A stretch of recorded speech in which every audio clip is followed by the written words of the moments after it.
রাজ ঘোকরা, যেটা ইংরেজিতে বলা হয় কিং কোবরা, বিশ্বের সবচেয়ে বড় এবং বিষাক্ত সাপ, যার নাম বাংলায় বলা হয় রাজ ঘোকরা।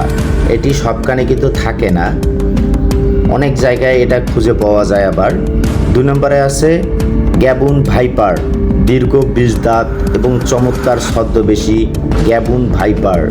এটি খুবই আসলে ভয়ঙ্কর একটি সাপ যেটা দেখা যায়।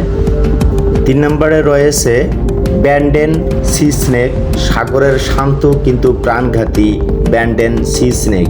এটি সাগরের তলদেশে অবস্থান করে, মানে তলদেশে থাকে, খুবই বিষাক্ত একটি সাপ। 4 নম্বরে র্যাটল স্নেক, মরুভূমির গ্রাস, যার লেজের ঝুনঝুনি শব্দর মৃত্যু বার্তা। এটা প্রাণীকে আকর্ষণ করে তার লেজ দিয়ে, এটিও একটি ভয়ঙ্কর সাপ। 5 নম্বরে আছে গ্রিন ট্রি স্নেক, গাছের ডাল বেয়ে চলা ক্ষিপ্তগতির গ্রিন ট্রি স্নেক। এটি এক গাছ থেকে আর এক গাছ খুব সহজে যাইতে পারে, চিকন ডাল সহ। 6 নম্বরে আছে পাইথন, বিশাল শরীরের অধিকারী এবং প্রচণ্ড শক্তিশালী আজগর। এটা আপনারা খুবই দেখছেন, জনপ্রিয় একটি সাপ। ইনল্যান্ড থাইবার, এটি একটি চমৎকার সাপ, দেখতে চিকন হলেও খুব দ্রুত গতিতে দৌড়ায়।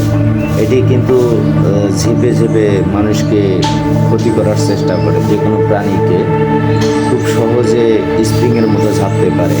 টাইগার স্নেক, এটা দেখতে টাইগারি কালার, মানে বাঘের মতো রং। এটি অনেক বিশাল হয়ে থাকে এই সাপটা। হর্নেট অ্যাডর, এটি বালুর চরে বিশেষ করে দেখা যায় মরুভূমিতে, শুকনো মরুভূমি, উত্তপ্ত বালুচরে এই সাপটা বেশিরভাগই দেখা যায়, খুবই ভয়ঙ্কর।